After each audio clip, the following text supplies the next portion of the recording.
Hi, my name is Marie Corfield. I'm a teacher across the street, and I wonder how your reforms are going to help the middle class when so many middle class teachers have been laid off this year, and so many middle class teachers are spending tons of money out of their pockets to supplement the budgets that were cut so that they can buy supplies. And so many parents are having to outlay more and more money now for programs that were originally paid for by the school districts. And I'd also like to say, New Jersey has some of the best schools in the country. And this administration has done nothing but lambaste us and tell us what horrible schools we have. We have some failing schools, but the majority of our schools are wonderful and fantastic, and this school district has many of them. And I feel like you have alienated so many people with your rhetoric about how we are bilking this state of all this money. When I'm a taxpayer, and because of the budget cuts that you have implemented, I am going to have a hard time paying my bills this year. Well, a few things. First of all, I have not lambasted the public school system in the state of New Jersey. What I have lambasted, well, listen, let's start with this. I stood here and very respectfully listened to you. If what you want to do is put on a show and giggle every time I talk, well, then I have no interest in answering your question. So if you'd like to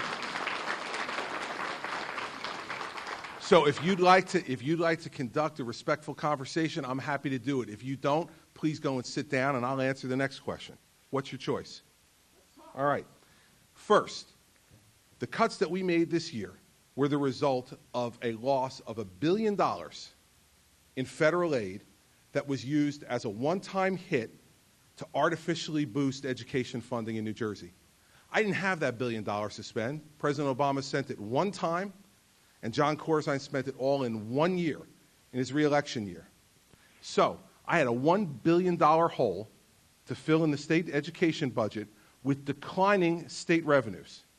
Despite that, I only cut $820 million from the budget, which means that we spent an additional $280 million in state tax funds on K-12 education, more than was spent by John Corzine in the year before. So this idea that somehow I cut the state's support of K-12 education is wrong. We lost $1 billion in federal funding. Second, my lambasting and my rhetoric is directed very clearly at one set of people, and that is the leaders of the teachers union in the state of New Jersey. They were given an option in a time when everyone in this economy is suffering, when we have had people in the private sector who have been out of work for years and are continued to expect to be paying their property taxes or they will lose their homes. I asked teachers across the state of New Jersey to take a 1-year pay freeze and to contribute 1.5% of their salary towards their health benefits for those who didn't contribute already. The teachers union response was that this was the greatest assault on public education in the history of the state. Ask the people in the private sector in the state of New Jersey when the last time was they got a raise. Yet the average teacher contracts before I became governor had 4.9% annual increases in an era when we are at 0 or 1% inflation. Now that can't be justified any longer.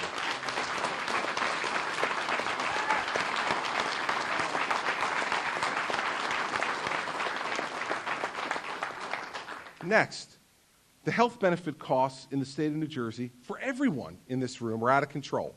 And if you look at it, the federal government for federal employees pays 66% of the cost of the health benefits for their employees. The state of New York pays 83% of the health costs for their employees. In the state of New Jersey, overall for all employees across the board, we pay 92% of the cost of the health insurance for every one of our public employees. And among teachers, the overwhelming majority of teachers in the state of New Jersey pay nothing towards their health insurance premiums for full family medical, dental, and vision coverage, and for benefits that do not just continue during employment, but if they stay employed long enough, for benefits that continue for life. Now listen, maybe those promises were appropriate to make decades ago. They're unaffordable now. And so my ask was a 1.5% contribution. And I was told that I was destroying public education in New Jersey to ask teachers to make that contribution, 1.5% of salary, which for the average teacher who makes $55,000 in New Jersey, you're talking about $750 a year for full family medical coverage.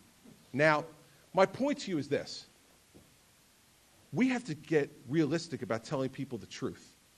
If, in fact, the teachers union had taken the 1-year pay freeze and contributed 1.5% of the benefits, that would have saved in excess of $700 million this year. The total cuts were $820 million. So now we say to ourselves, who's really to blame for teachers having to pack up their boxes and not come back to school in September, the ones who were laid off? The teachers union made a decision. They would rather stand by their current contracts and make no compromise despite our awful economic circumstances, and they allowed members to be laid off. There would not have been anywhere near the amount of layoffs if a pay freeze was taken. And instead, school boards can't negotiate positions, and you should know that as an attorney. They can't. So even if the school district, even if the union accepted a pay freeze, the school board could turn around and say, we're still going to lay you off, and we're going to use that money somewhere else. And guess what? So many districts and guess what? That is not the truth at all. Okay, because the teachers union from Trenton instructed locals not to take the pay freeze. And listen, in the end, school boards who got teachers who took a pay freeze, who then turned around and laid off teachers despite the pay freeze, would have been subjected to the same amount of public criticism as the teachers union was subjected to for not taking the freeze at all, because nobody wanted teachers laid off. Not me, not the school boards, and not the teachers union.